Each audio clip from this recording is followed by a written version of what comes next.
Hello, everyone. Let me turn the first slide up. I am glad that you all could join us today. We have a great presentation. I've had the pleasure of chatting a bit with the team at Gallup and learning about some things that are happening there. But today we're going to talk about something specific, the golden thread, creating a customer-centric culture. I know this is close to all of our hearts, and I think you're going to love the information you're going to get from Gallup. I'm going to click further to let you see who's speaking. So I can make that happen again. There we go. So we have Ed Boyle, and he is from Gallup. He'll be your speaker today, and my picture is there too. I'm Lynn Yanyo, the Executive Director of ISBM, and I'm, again, pleased to have you join us. I'm just going to give you a few slides to tell you a little bit about how the technology works now that you've joined us for this webinar, and a little bit about ISBM. So first, I want to encourage you to ask questions. The way that we do this in order to allow the speaker to continue presenting is that you will type your questions in. So if you look down at the bottom of your screen, you'll see a Q&A box down there, and if you click on that, you can type a question, which I'll be able to see in real time, and I will offer that up to Ed, the speaker, if it's an appropriate timing, if we did it in the right time, or I'll save it to the end, but know that I will have seen it. And if you're having difficulty with the technology, you can also talk to us that way as well, and we'll be fixing things behind the scenes if necessary. The other question we always get is, will I get a copy of this? And yes, in fact, you will. So thank you for joining us. Everybody that has signed up, even if you're not with us just at this moment, will get an email back from us that has a link to the recording and the handouts from this presentation. And if you're a member of ISBM, you can always get a viewing of this recording at B2B Pulse. If you're a member of ISBM and you don't know about Pulse, please email back to Lori or myself, and we'll make sure that you get into the system. Anyone else, if you're not a member, you'll have access to the recording for 30 days. So who are we? We are the Institute for the Study of Business Markets, established 35 plus years ago at Penn State. We are the largest nonprofit organization that exclusively studies business-to-business marketing because it's an important part of the economy.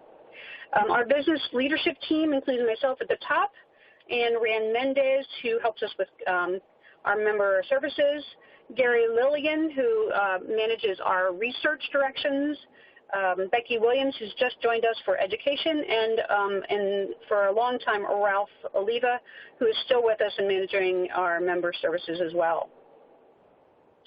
B2B is approximately 65% of the global economy, and yet only a very small fraction of business research is done in the B2B space, and there is no concentration at any one university. So ISBM creates that concentration throughout the world by combining the research of many, many researchers. We have a large cadre of fellows and academics. You can get a list and see those folks at isbm.org. And we have a large collection of practitioners. Those are our member companies. We have over 40 member companies, and logos are here. If you'd like to learn more about joining us, do feel free to contact us through isbm.org or Lori Nicolini or myself.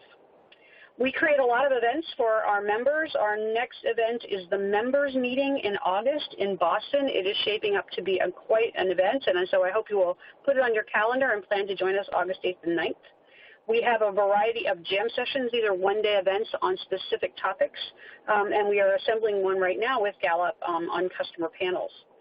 We offer a variety of courses and education. We know a lot of our members come to marketing through other routes of education, including technology, and we offer educational programs from the basics all the way through to specific areas. And so feel free to take a look at our site for upcoming courses.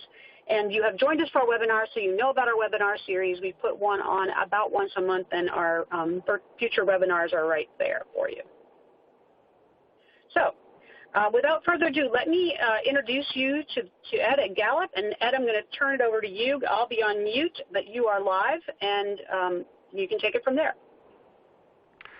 Thank you very much, and thanks for making some time today to listen to some of the things that we're studying and doing here at Gallup.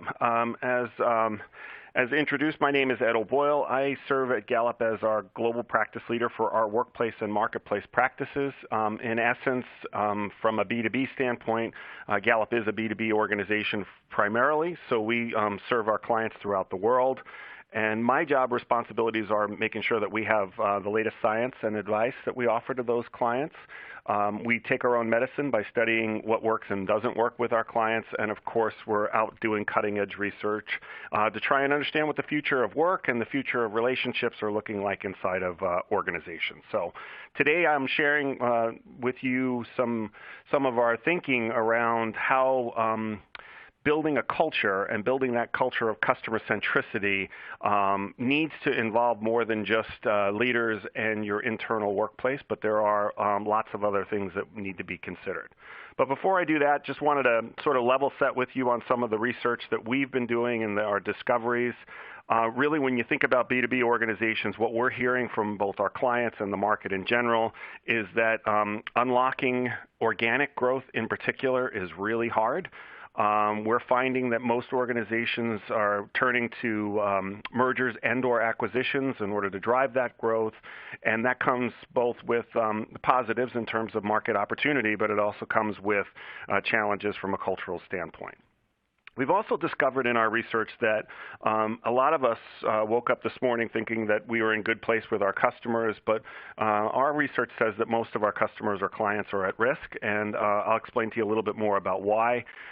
That's something that we need to be cognizant of and what we can do to make sure that we're staying in front of it. We've also learned an awful lot as we started to dig into, okay, so what is the magic moment or the way that these things actually come to life in their best way? And we've been studying account management and the managers of the relationship and ensuring that they know how to trigger success both with the customer and also within the organization. So their job as a conduit both inside of the organizations that we do business with, but then also as a key influencer, a priority setter, and a barrier remover inside of the organization is really key. And then last but not least is that the behavior of leaders or the way that leaders model the values and principles of the organization sets the tone to how all this works. And there are many examples. One of my favorite ones is when I go visit companies that tell us that they want a culture of innovation, and the leaders all say, yes, absolutely. And then when you leave the meeting, all of the people who aren't on the innovation team are like, we're never doing that. There's no way that'll ever make it to the market. And so that's a perfect example of a lack of alignment and a lack of modeling from leaders. So just as a quick example. So your customers are at risk. Okay, Gallup, where did you get this information from and why are you saying it? We use a 3-item metric in order to score whether or not your customers or our customers are fully engaged, indifferent, or actively disengaged. And in those measurements, when we studied accounts and clients and customers throughout the world, we found that basically 1 in 3 are fully engaged with the relationships that they have. Now, it may not be as quite as dire as they're all at risk, because when you look at that second category of indifferent customers, there's 60%. So why am I being so inflammatory around they're at risk? Is because what we found is that in different customers, when your competitors show up with a slightly better offer or something that's a little bit different than the status quo, it disrupts them in some way, shape, or form, they're willing to move because any deal is a better deal, and therefore I'm going to move in. Versus on other relationships that are really strong, when somebody shows up, even if they have a slightly better offer, if you will, they would say, absolutely not. I'm really happy with the relationship. We're driving together and things like that. So even though very few are actively disengaged, around 10 or 11%, and most are indifferent, that indifferent category is where we find surprises come up. And what does a surprise mean? Gallup gets called an awful lot when somebody says, I just got a phone call from one of my largest customers and they're leaving me and we had no idea why. That's that indifferent customer. We thought everything was fine, business looked good, the metrics looked good, the account team said everything was fine, and then yet something went wrong in the relationship and caused them to move. So what are we learning and what are we discovering as we dive in and work with some of our clients and do our own pioneering in this area?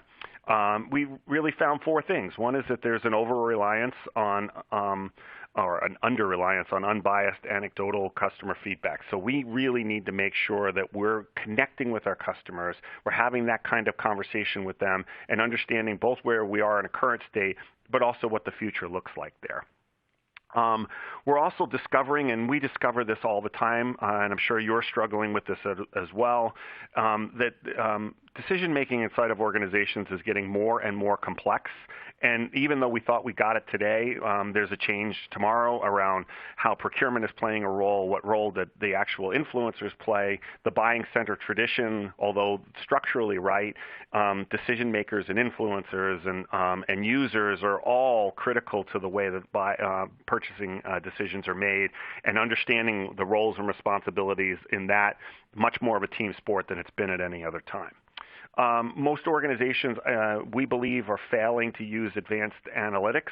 And what we mean by that is a lot of times when we show up with a client, before we're going to do even our first scrap of primary research, we want to understand what you already have in the dockets and what history you have, and just digging into those data in a meaningful and objective way can sometimes yield major influences on that.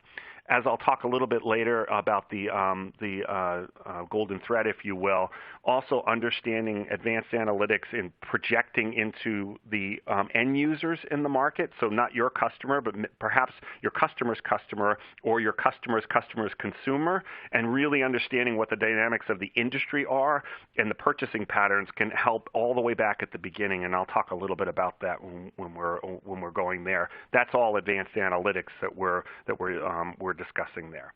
And then we do think that the majority of organizations, particularly the more manufacturing or product-centric organizations have been in the past, that we're really struggling with how do we make that shift from being a product supplier, doing great job with quality and on-time delivery and relationship management, to actually being innovators and or solution providers. So how do you become more consultative, more holistic, more informative? All of those things is causing great struggle inside of organizations. Getting it right matters from a business. Yeah. Sorry, I just wanted to drop in a question if I could. You can decide to put it in later. But there's a question that came in about customer engagement metrics. Do you see those as country dependent? Do different business cultures view this differently? Is this a U.S. phenomenon that you're speaking of? This is the data I presented are from our global studies on customer. We do it throughout the world. What we found is that on an aggregate basis, the strength of the relationship can be determined pretty easily. The way that you would drive that relationship has some nuances throughout the world. And you can account for that in the second part of the survey, if you will, as you start to probe around what makes the relationship work from an understanding the business and driving new ideas and things like that. Can be nuanced even within large organizations globally. So you have to study that. Great, thanks. All right. You are welcome. Okay, so I'm going to get back to, okay, so what's the outcome here? We had a really powerful question asked, I think it was with one of our largest clients who was doing this, and said, is this really worth it? Or is a fully engaged customer different than any other customer in our portfolio? And the way I would pose it is in the form of a question: would you like to have a 55% increase in wallet share with your customers? Would you like sales to go up 50%? Would you like to have these customers be 34% more profitable? Do you want them to prefer your brand, which means that when you bring new ideas to them, you're going to be their right of first refusal, if you will? And then would you like to see attrition go down? These are the data that we used in our meta-analysis. And for those of you who are wondering what meta-analysis is, it's a study of studies. So we take all of the data from all of our clients, we index them on the important things that are out there, and we make some macro findings around this. So having top quartile performance on engagement yields you a vastly different customer performance than having bottom quartile. So I'd say yes, we want more of them for sure. All right, now let's talk a little bit about this golden thread, and I'm going to dive in first and foremost into this, the work we've been doing on studying cultures. And on the left-hand side of the slide, you can see that what we're finding when we talk to organizations about culture, they're expressing one of three concerns about their culture. The first one is stars. We are not finding or keeping stars in our organization, and it's holding us back from driving to that next level of performance that we're looking for. The second one we talked about, or I talked about in the opening, about the inability to drive organic growth with our customers. So we're forced to buy new business as opposed to actually grow it ourselves. And how do we do that? And then this third one, I always get a chuckle when I read it. Leadership initiatives do not realize expected benefits. So the translator, the ed translator on this is the stuff that we thought we were going to get done didn't actually get done, and the bosses are all going, why didn't this get done? It was supposed to be done months ago. And so we put that into a very friendly thing, saying that's what's going on. And then back to the question that was asked around, okay, so what is it that we know are the fundamental truths of any B2B relationship when they're thriving? First and foremost, you know their business. You know their customers. You know the way that they go to market, and you're anticipating things that are happening around that. And because you can anticipate that, you're bringing them new ideas. And new ideas don't always manifest themselves in a new product or solution. Sometimes it will bring more efficient ways of doing business, or to bring insights that they didn't have, or it may bring a supplier partner of yours into the conversation in order to help leverage things that are going on inside of their organization. And then the third one, and certainly not the least one, is making those ideas work for that customer. So a lot of times people will talk about customization versus configuration, but really what our strongest relationships have is the ability to understand the differences between what we need to do in order to make money and what they need to do to make money, and bringing together those two organizations in a productive way. So what is this golden thread? This is an idea certainly some of our researchers and our practitioners have been talking about, and I wanted to share it with you first and foremost to get reactions to it, and then talk a little bit more about what's going on. And again, you could start this ride, if you will, any place, but I'm going to go sort of sequentially in the way that I laid it out by first describing suppliers and what's the mission of suppliers. Well, suppliers need to be first choice. We actually do some work, we call it our supplier engagement studies, and in those supplier engagement studies, what we learn an awful lot is that suppliers want to help you grow your business by helping you be successful in much the same way that you do with your customers. And we find when we talk to suppliers that they have tremendous ideas, that they're struggling to get in front of the right people in order to make decisions around that. So how do you unlock that potential from those suppliers, certainly to get new ideas, but then also what's the objective that you want from all of your suppliers, be it your least important to your most important, right, is you want to make sure that you're first choice with them so that you're always getting their best discretionary effort every time that you're ready to engage with them. Then, Gallup is somewhat famous for our employee engagement work that we do around the world, and some of the clients who are members of ISBM I know do this work. But in this case, we've separated that employee engagement into actually 3 different roles, because I think understanding and driving performance in each one of those roles is slightly different. And so I'll talk about that in more detail. But when you look at it here as a model, there's an HQ employee role, which basically, what is the purpose of the organization? What's the brand? What's the culture? And then how do we enable the rest of the system, per se, to be able to fulfill that, live that, and actually deliver on that. Then you have your field supporting employees, which sometimes can sit in headquarters or other places, but they're the ones who are the translators or the transmitters from here's what's going on in headquarters, here's what you need to know, field-facing or customer-facing folks, and here's how we can help make this as smooth and easy as possible in order to get there. And so they have what we describe as an internal customer engagement role. They're supposed to be taking the crazy ideas that we come up with in headquarters and making sure that they actually work when we deliver it to our actual customers. And then, of course, the customer-facing role, which is led primarily by the account managers, but there's also lots of people we find when we study thriving relationships in B2B organizations that they have this thing called a relationship map, and they leverage that map so that everybody who works on the team has a key contact or two, and they're actually driving conversations forward. And we talk about that through the lens of what would be a brand ambassador. How are we representing our company in the hearts and minds of each one of the folks who work on the relationships that we're on?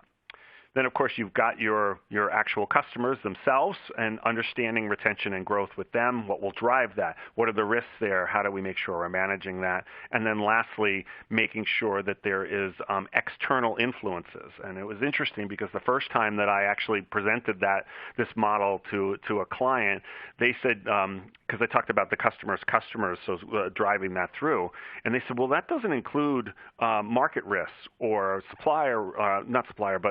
investment risks or other things that are out there. So who are all those other people out there that can either enable or disable our success as an organization?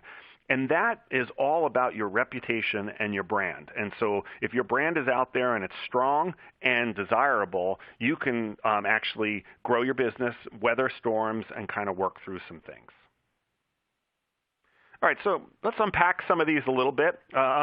So in the world of suppliers, we've discovered that when you study a lot of these, is that the suppliers that you might have out there are first and foremost there to provide you with scarce resources and ensuring that you have a different relationship with the folks who are providing you with the most important ingredient per se in the things that you do, that you have a different relationship with those versus those that there are many alternatives in the market in order to source what you're looking for. They're also, as I mentioned earlier on this slide before, that they are a place that can generate new ideas for growth, and they're also a great place to find efficiencies. And in fact, I was working with a European consumer packaged goods company that we were talking to their suppliers, and they were doing some crazy things on their packaging lines that when we were talking to the suppliers, they're like, we have about 9 ideas that would cut about 30% of the cost out of the system. They complain how much it costs to actually do business with us, but if they would just listen to us, we could actually still deliver highly profitable goods for us if they would just bring those efficient ideas to light. And it had to do with the way they were shaping and packing things, and so we were able to broker a conversation to make that happen. And then lastly, why are we limiting the ideas that those suppliers have when they have discoveries, they work with other people, they see market trends out there, but what are the ways that we can be making sure that we're tapping into that supply network to learn and discover new productive ways of doing business? So when you get into the headquarters, again, purpose, brand, and culture lives here. First and foremost, I personally have been spending a lot of time with executive teams doing that very first bullet here, which is defining your identity. Who are you? What makes you different than your competition, and what do you want to be famous for? And what is the culture, and how are you going to deliver on the promises of who you are and what makes you different through the people that you have inside of the organization? And many companies will have some of these answers there, but they won't have all of them. And in fact, what happens when you don't have all of them is you create a bit of a void in alignment, clarity, and consistency. And so because of that, people, particularly as you get closer and closer to our customer, they get confused. They get confused as, am I supposed to do A or B? Because my boss said I'm supposed to do B, but the mission says I'm supposed to do A. How do I work this out? Those are the kinds of things that not having a clear identity that is executed can cause some strain for the organization. What are the values for the firm? A lot of work that we do with organizations are things around service values. Back when I was in packaged goods prior to joining Gallup, one of the most famous service values that I ever encountered was that Walmart had the sunset rule for us, and the sunset rule was a service value that by the close of business that day, I needed to give my compatriots on the other side an update on what was going on with any requests that they had made. Not to have it closed out necessarily, although that's what they really wanted, but they wanted an update of where it was, what progress we were making, what we saw as the logical next step. Ritz-Carlton is probably one of the most famous organizations for creating what is a credo and a set of service values. And when you do those right, what happens is you have your leaders watching the organization even though they're not. And one of the things that I think is amazingly proud of Ritz-Carlton is that someone who is at a lower level, a housekeeper, for example, if they see the general manager or a manager not living one of the values, it is not only their right, it's their responsibility to say something about that. And that's when you have culture, because those values are then being executed when we're at the front line, sort of like parenting, right? Your kids are good if no one's watching and they do what you ask them to. That's when you got something going.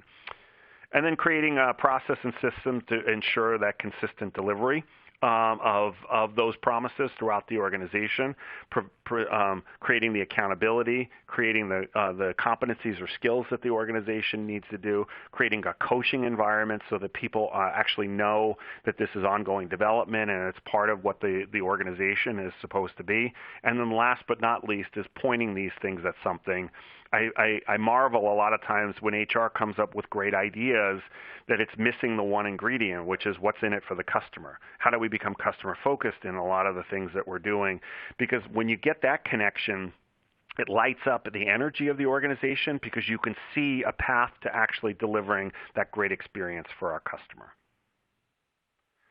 A little bit of data around what we're finding with employees, and this is overall not just for B2B, but only about 4 in 10 employees can strongly agree that they know what their organization stands for and what makes it different than their competitors. So that means that if you're like every other organization, 6 in 10 people showed up today not really knowing why we're better than the people that we're trying to win business from and for. And that's a huge opportunity for organizations. And then on the other side, coming to work energized around this, only 4 in 10 again agree that the mission and purpose of the organization makes them feel their job is important. And so when I recode that one, I tell people that means that I'm coming to work thinking that what I'm doing is somewhat busy work. Now, that's a little bit of an extreme thing, but if you think about it in that way, you start to drive some change, which is if I'm coming here to exclusively make the mission and purpose of this organization come to life, then my job is really important. And probably the most famous example of that is when somebody walked up to the janitor at NASA in Houston and said, what are you doing? I'm putting a man on the moon, was the answer that person gave, because they knew that their job was an important part of the overall how do we get this accomplished. And we need everybody, regardless of role or responsibility, kind of moving in that direction. And so I'd say that 4 in 10 is not quite good enough. And then the other thing is to make sure that we're calling out our leaders on this. Only 2 in 10 of employees strongly agree that leaders in their organization are setting a clear direction. So a lot of times when I show this to leaders, I let them know that there's some hope here, and that what happens is I think as leaders we get bored with our messaging long before the rest of the organization does. And so reinforcing this culture, reinforcing the permission to be innovative and creative, reinforcing that you should be asking people throughout the wave, if you will, for new ideas and some fresh thinking, reinforcing that it's okay to go bring some advanced analytics to this and really get into the market of our customers so we can understand that better. Those are the kinds of things that leaders need to be reinforcing in order to drive a real organization that is customer-centric. And then, of course, back to engagement of those customer-facing employees. It's really hard, and when you go into the field with your folks, I'm sure you experience this, they struggle with these 3 things. How do I translate these headquarter strategies into field tactics? So we're supposed to improve, one of our clients was, we need to improve the turnaround time on a service call for some medical device equipment. Well, that's great on the turnaround time, but what if the materials or the part that I need to actually install is not there? Okay, so how do I turn that field strategy of rapid response to our customers into something that is a tactic by ensuring that we actually have the materials and equipment, if you will, in field so that we can go use it right away? How do we make sure that we're consistently delivering on the brand promise? It's one of the 3 questions that we ask inside of our customer engagement metric, and it's really bad. Only about 4 in 10 customers strongly agree that we deliver on the promises that we make to them. And so a lot of times people will want to have a real sort of sophisticated answer to that, what you're supposed to do. And my advice is really quite simple. You ask people what promises that you made, you write down what the promise is, and then you actually deliver on it, which seems somewhat trite, but it's not. Some of our best account teams, when we're working with our clients and they say, hey, these are the things that we want to make sure that we have, we document it, we actually play it back to them for clarity, and then we go deliver on that, and that's how you can deliver on your promises more consistently. And then cultivating the culture through accountability, recognition, and modeling. And so what does that mean? We're finding in some of the millennial work we're doing with workplaces is that not only do millennials want to be held accountable for their work, but they want to make sure that everybody else is being held accountable for it. And when you study high-performing account teams, we find an interdependency and a cohesive accountability structure that makes sure that people are responsible for each other and ensuring that those handoffs are happening or that the information is being delivered to folks at the right time. And those best teams that we study, when they do it well, not only do that, but they play it back to everyone and make sure that everyone knows how great a job we're doing at keeping each other informed and responsible and accountable for delivering on what the customer ultimately wants. And then lastly is modeling the behavior, which I think is one of the biggest leadership challenges now, is when things aren't going well, how do we make sure that those leaders are literally delivering on the tough conversations, ensuring both the good and the bad, and then looking for those opportunities to celebrate success even when things aren't going perfectly the way we wanted them to. I love doing this in a public seminar. We won't be able to do this because of the webinar aspect to this, but when we ask internal employees, only about 4 in 10 think that they deliver on the promises that they're making. And when we ask customers about, these are the workers. Customers are only 4 in 10. Workers are 6 in 10. So is that good or bad? Is the question that I always ask people, that there's a 20 basis points difference in what the customers think they're getting in terms of the promises and what the employees are getting in terms of the promises. And it does spark some debate. Some of the debates range around, well, how is that asked and where is that all going? But what I think we're finding is that there are two things happening here. One is making sure that everybody's clean and clear on the promises that we're making to customers, but also making sure that those promises are future-oriented and in line with the vision of the brand is a reason that we think some of these are inflated. When we talk to account teams in a lot of organizations that we work with, it's the promises that they've been making that are the 3-year-old brand as opposed to the current brand that kind of create some disconnects between the customer, because the customer is getting the modern brand message and the account teams are managing off of that. So it's an interesting dynamic to figure out why there's such a big difference between what customers are saying and what we're saying internally about delivering on that brand promise. All right, how are we doing here? Oh, now let's start to talk about brand ambassadors, right, which are the customer-facing employees. And I love the terminology brand ambassador, because a brand ambassador really is there to make sure that they're not just fulfilling the needs of the organization that they're working with, but to make sure they're delivering on the promises that we made to our customers so that they get what they're ultimately looking for. At Gallup, when we do some of our survey research with B2B customers, we ask a question around impact. And in essence, what we're trying to find is whether or not the things that the organization is doing is having a positive impact on the company at large. And it's funny because when we were doing our first exploration of this is back in like 2008 and 2009, we did a lot of qualitative research with customers because we wanted to make sure that impact could be delivered, whether or not you were a small component in a large manufacturing process, if you will, or whether or not you were a significant contributor to something that was going on, right? So, for example, if you're making an airplane, the engines are really important, but so are the fixtures and fittings and things like that. So how do you make sure those all come together? So we wanted to make sure that impact was something that a customer could get their head wrapped around. And I found the most interesting story I heard was when I asked a manufacturer who his best supplier was and what he thought they did best. He actually mentioned his food cart guy.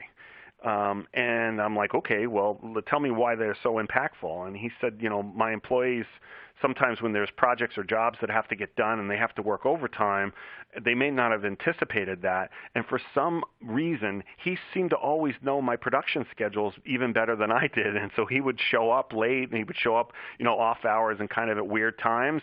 And he said he anticipated all the needs of the organization. So I thought that was a great example because it shows that no matter what we're doing, we have the ability to deliver a unique value proposition and have impact on our customers if we anticipate what they need and think about it in a way there. And that's sort of the simplest version is the guy who drove the food trucks, who are now hipper than they were back when we were doing this, but he knew when to show up and what to go do. Okay, so now retention and growth of customers. When we're talking about that, we really do have to understand what those key drivers are. And so back to Lynn's initial question from the audience is, okay, how do we make sure that we understand what are those things that are critically important to the relationship and what are the things that are noise? And, we use a lot of leverage analysis, sort of some Monte Carlo kind of things that we do, where we use the drivers and driver analyses to help you order and analyze the most important things to do first.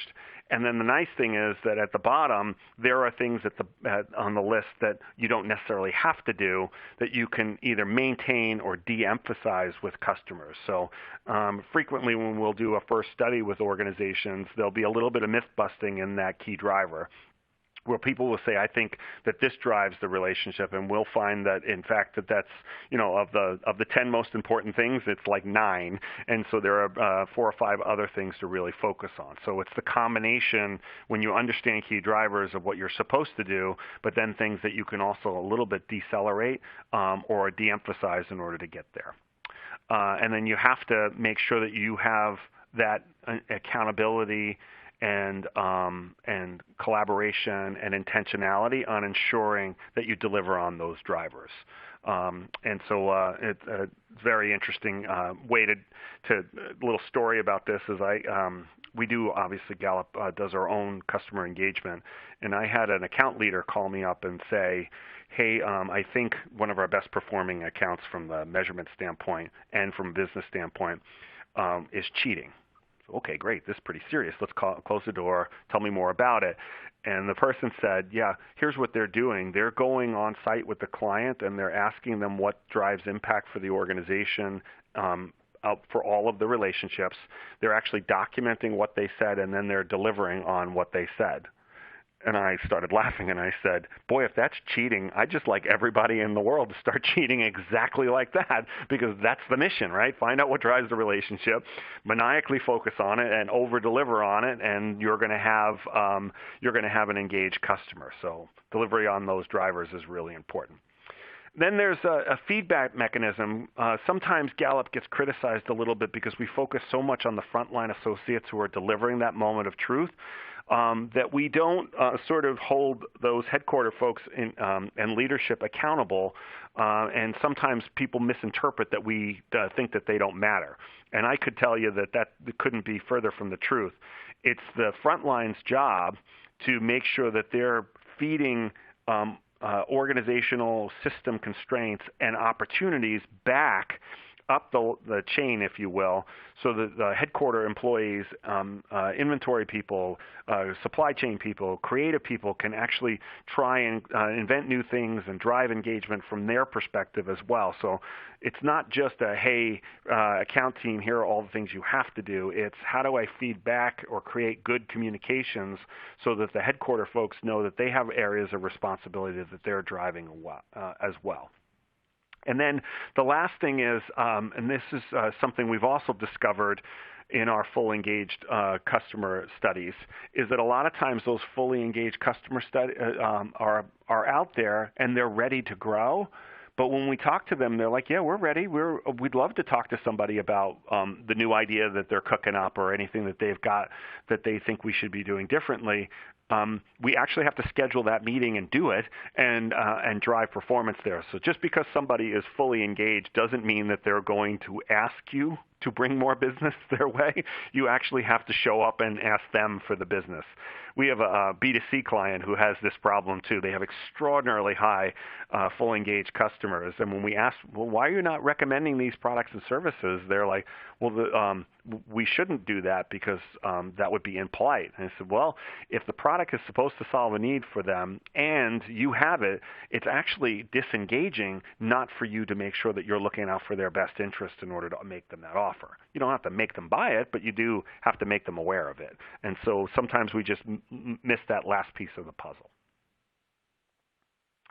And then lastly, let's talk a little bit about that brand preference thing that I brought to life a little bit before, which is, how do you make sure that your potential customers that are out there know what great work that you do with your existing customers and that you can translate your brand to new people or to new markets. So how do we find that organic growth is finding ways to make our famous brand available to other markets and opportunities. And it's part of what Gallup is doing as we start to transition our brand into the new age. We've been trying to find new people, new markets, and new mechanisms with which to deliver and fulfill our brand promise. Again, uncovering new products and services. A lot of that has to do with good conversations with your existing customers about unmet needs or frustrations or things like that. But then it's also having a good competitive landscape as to who's out there, what are they doing. Lynn and I were chatting a little bit about that Uberization thing where, if we're not worried about who's about to steal our lunch money by looking at those incumbent or those non-incumbents who are out there doing disruptive things, we're doing ourselves a major disservice. And how do we make sure that we know what's going on from a new product or service and trying to dimensionalize why it would be a threat or how we can turn it into an opportunity for us. And then I'm just an old customer guy, so I love just beating the pants off my competition. I want to know who we're up against. I've got a lot of market share kind of things and really trying to understand, okay, what are the flaws in our competitors and how do we exploit those by over-delivering on the promises that we make to our customers. So again, back to this golden thread, which I'm going to leave up here for just a minute. I have found that very few organizations are enabling all of these things in a holistic brand customer centricity strategy. We find that there are pockets of this that happen, and there are fits and starts that happen. But what a huge opportunity for your organization to perhaps take the best of what you currently do and see if there's a repeatable strategy inside of this to drive performance and customer centricity and that culture that you ultimately want through taking all of these things and weaving them together. I find it interesting. We work with a wide variety of clients in all kinds of different industries. And the one thing that I always find is that you have best practices. So a lot of organizations will go, we're broken, we need this, we need that, and others will be on the other end of the spectrum. You can't find anything wrong with us because we're perfect. And we tend to find that even within your organization, no matter where you are, the bell curve exists. You have people that in spite of all the things that you do that creates your own chaos, you have best practices there. And our job is the study of excellence, right? So what makes you excellent in those circumstances? How do you bring excellence to life? And we found that when you're bringing excellence to life, you have your antenna up and you're anticipating things that are happening in the external market. You're listening to what your suppliers have to say to make sure that you're aware and cognizant of things that they're seeing and hearing. And of course, you have your customer antenna up, listening to what they're doing, watching their business, making sure that you're as important to them as you want to be, and driving things across. But then also separating roles and responsibilities for employees. So this nomenclature of employee engagement, while true, really in a B2B organization you may even have more splits than I've listed here, but if you start to think about employee engagement and the roles and responsibilities of an engaged employee at a headquarter level versus a client enabling level versus a client facing level, it'll start to unlock possibilities around expectations. It'll start to unlock possibilities around what materials you need to do your job better. it may even start to create opportunities for people in the organization to self-select that I'm really good at this, and so this is what I'm going to do best for the team and things like that. And then ultimately helping people thrive in the organization and feel like they're part of the future through that mission and purpose. So the last thing, I think I'm always told that you have to have a bit of a case study in here, and I wanted to share this with you all. This is an industrial supply firm that we worked with who took some of these principles around a culture of customer centricity, and they took more than just their customer metrics to light here and started to find some customers that were in the growth zone. And again, you can see on the wheel there that 13% were in there, but what they were looking for were customers who were fully engaged, had good supplier relationships, had high employee engagement. So they were taking sort of a confluence of data and bringing it together and saying, boy, these customers here look completely different than the other ones. Again, that study of excellence. And you can see when they had that golden thread in their set working properly, basically it was more than double share, more than double year-over-year growth. And then, of course, the fun part was when we presented this the first time to the organization, they're like, yeah, but they're giving the business away. So we had to go back and do another analysis on earnings, and you can see that they're even slightly more profitable than the customers outside of the zone. So in fact, they were not giving everything away. So again, combining these metrics together, kind of looking at it through a holistic view, and really making sure that we're taking all of the things in our ecosystem into consideration to drive customer centricity are some of the things that we at Gallup are studying right now. All right, so I have now gotten through all of my materials, and now it's time for some Q&A if there are questions, if there are comments. Certainly, there's a lot of smart people on this call who may want to debate a topic or two, and so we have a few minutes to do that now. Great. So I'm going to suggest that folks open up their computers and type their questions in. Meanwhile, I'm going to lob one at you. So, I find all of the individual pieces of your thread make perfect sense to me, right? And I think probably we might say companies are probably doing one or two of those. Can you quantify what it means to do them all together versus just every one other one or just a couple of those in terms of making the whole thread fly?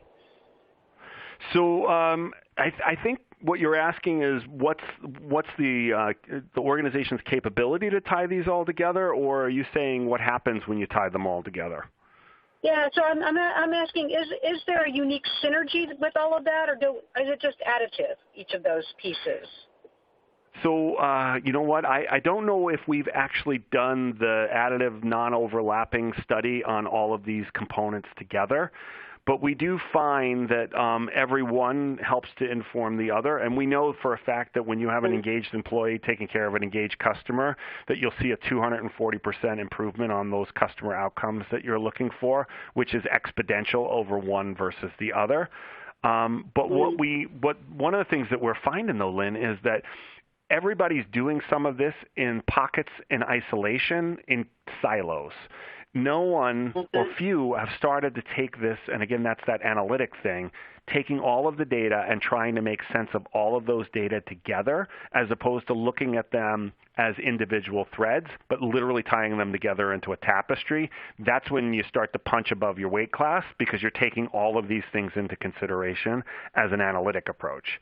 And it's funny because when I talk to our team, our tech team here, when we talk about analytics and the exponential improvements in our ability to do advanced analytics over just the last 36 months, being able to take large data sets like these and pull them together and start to find some trends, discoveries, and things like that, some of the tech didn't exist 2 years ago to do that, and it's ever emerging, and it's allowing us to do much cooler things. One of our clients is in heavy manufacturing that helps to service the restaurant industry, and we were actually studying consumer behavior in take-home or take-out experiences to see what would be a way that they could help their customers enhance that experience through the products that they offer to them. And so analyzing all of those trends and finding out where the hot spots are things that organizations hadn't been thinking about. And then going back and saying, okay, do I need something different? How do I then go back to my suppliers and brief them and let them be a little bit creative in helping to solve our problems, as opposed to being an order management system that says, hey, I need 300 of these folks deliver. It's, hey, I'm trying to do this. I think this is right. What do you think? And then changing the dynamics of the conversation. That's an interesting summary about the improvement in what technology can do for you as a company, right? So we all think about the fact that we have our ERP systems and our financial systems and having all of that technology to let you look at data the same as you reflect.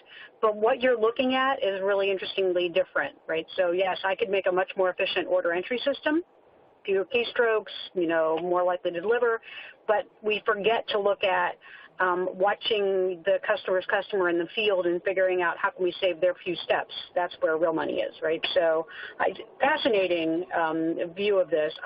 My suspicion, I was kind of hoping you had data for this, my suspicion is that there's a synergy well beyond additive of all of these ingredients, because I've seen companies do individual pieces of this. But when it's done holistically and the thread is tied together, I would love to see what the numbers would show if you eventually get to that data. I think that would be extremely compelling, because, of course, there are lots of folks that will nod that says this all sounds good, but until it shows me numbers at the bottom line, I'm not bought in yet. But I think you've got something great here. Well, and the fun part about meeting with ISBM members is that some of this, so we do this on ourselves, and so we have some data that it works for us. We're starting to do it more with our clients, but it's still emerging. You could even call it innovative, even though nothing on that one slide with those pieces, anybody in this audience would say, well, that's novel. It's the analytic approach that's tying them all together and looking for the exceptional cases so that you can build a business around it is what we're starting to do with some of our clients, where frankly we're spending more of our time on the customer employee. The account manager account is where we spend a lot of time, because getting that right is probably has a shorter term benefit of retaining customers and getting that year close in growth. It's the advanced thinkers who are kind of starting to press us to go, well, what if we started to do this? And how if we did these things differently, how would it all come to life? So this is a little bit, I don't want to call it breakthrough, but it's a little bit creative in its thinking on how we're trying to solve these problems analytically with our clients. And it's somewhat new in their minds as well as ours. Mm-hmm. We had a question come in that asks, this is maybe a little bit probing. I like this thought. So do customers really want a consultative experience? Maybe they just want an expedient solution. They just want to buy what they need. Do they really want to be this interactive with us? Yeah. Or have their lives looked at this closely? Oh, that's such a great question. So the really short answer to that is probably not. The more in-depth answer is, boy, we really do need to understand who does and to what extent. So, knowing their business is, I think, the first pillar in any strong customer relationship, and knowing how they want to interact with you and where they want to go. I have found, and I've done a lot of my B2B projects have been in either manufacturing or component kind of work, and I have found that when I talk to those customers that the more engaged that you become with them, the more interested they are in knowing what you're thinking about and what you're doing and what innovations you're bringing. But I think showing up, if you're a ingredient supplier, and then saying, hey, I want to consult you on the right way to do this, this, and this, without having formed the foundation of a good, strong, ongoing brand promise relationship, it wouldn't work. And so I think in closing, that every client needs to understand exactly where they fit and where they can go on their journey with those particular organizations. But no, not everyone needs a consultative relationship, and having good account managers who know the difference is really important. I think that those are really crucial questions that I often hear back from folks when we even talk about doing something like a voice of the customer, right? Like, aren't we going to annoy our customers by going and asking them questions? It always is, how exactly do you do that, right? So, there are good first dates and there are not so good first dates, and your approach to that first date is really important. So, yeah, you shouldn't look like you're interrogating, but you do want to learn, right? So I had a client that I talked to, the president of a large Midwest construction company, and we did our interview with them. And I think they were on a 6-month cycle, might have been a year, I can't remember exactly. But I went back and had the same interview with the same person. And to your point, it was a guy. He was so excited to talk to me. Obviously set the meeting up. We get onto the call. 2 minutes into the call, he's like, Ed, I'm so glad that you called, because guess what? Those guys have done with all the blah, blah, blah, and he used a few explicatives, information that I gave them last year. And I'm like, what? He said, nothing. So it's less important to, if we're going to intrude their life and ask them important questions about the relationship. And this was a pretty good interview the first time, where we talked about things that they were looking for, better communication, a little bit upfront in terms of project planning and things like that. And the account team chose to do nothing about it. And that's much more frustrating than going out and talking to them. And I got to tell you, more often than not, when we do these interviews, one of the things that we hear, and some of these are huge multi-million-dollar relationships, they're like, I'm so glad that this company took the time to invest in understanding what makes a good relationship and has a third-party arbiter asking questions about what's going on in the business. And so more often than not, it builds brand versus destroys brand, but it doesn't build unless you have an action plan based on what you learn, and communication back to the customer about, hey, we heard the survey, here's what we're going to go do. Yeah, so we could spend another hour or two just talking about surveys. And maybe we should, right? I'm actually thinking that would be a great topic. The prevalence of people surveying, I use it as a verb, surveying me after an interaction with their company, and doing it in an automated fashion that makes me more angry with them and less likely to like them just because they asked me in such a way. The whole realms of things are coming to my mind that, again, if it were 4 o'clock, we'd just go get a drink instead hang on to that topic. Yeah. So, Lynn, it's so funny you say that, because as it's become easier and easier to just census everybody, the data have become less and less important, because it's not as predictive as you want it to be, because you're literally torturing people to give you feedback. Like, if you go on a business trip, count how many different surveys you'll get. You'll get one from the airline both ways, one from the hotel that you stay in, one from your Uber driver, one from, it's like, guys, my job is not to just give you feedback. So I'm going to put a little plug in for our August meeting, and I hope you're going to join us too, because we might just need a little roundtable on this. One of our speakers is Greg Lederman, who speaks from Brand Integrity, and he's the one that told me about having surveyed my customers, my B2B customers, back when I was working in the corporate world, and asked me whether I was going to operationalize the data. And that has really stayed with me. So am I just going to put the data on the wall and admire it because they look good, the numbers are great? These are the folks that say, if you haven't given me an 8 or greater, then I did the wrong thing. Please give me an 8, right? I don't really want to know what your problems are. I just want you to rate me high enough so I can show that on my wall. That's not the way to get data. The other is, what do you do with it? When the data is poor, do you learn? Do you do something with it? Do you report back? So, and I remember having a voice of the customer experience with one of my customers where I tried to get my organization to promise me that they would act on the data if we actually went through the effort to gather it. And they promised me, and then they disappointed me. So we could never actually get all the work done that the customer had told us they would appreciate us doing, right? So I'll leave you with this. I typically suggest to folks, before you ask a customer or anybody who's important to you a question, think about it as if you would ask your spouse to tell you exactly what you could improve, and you listen to them tell you that, and then you purposely didn't do it. How's that going to go for you? So that's what happens when you do that to a customer. Don't ask if you're not going to do anything with it. But, okay, we have run to the end of our time, and Ed, you're now on my best list. I want you to come back once a quarter. So this is available again for folks who have signed on. You'll get an email that gives you a link to listen to it again and the slide deck. And I hope that you all will join us in August 8th and 9th up in Boston. Looking forward to it. Thank you so much, Ed. Thanks to the folks at Gallup for sharing. Thanks, Lynn. Thanks for the invitation, and thanks everybody for listening in. All right, Lori, we're done.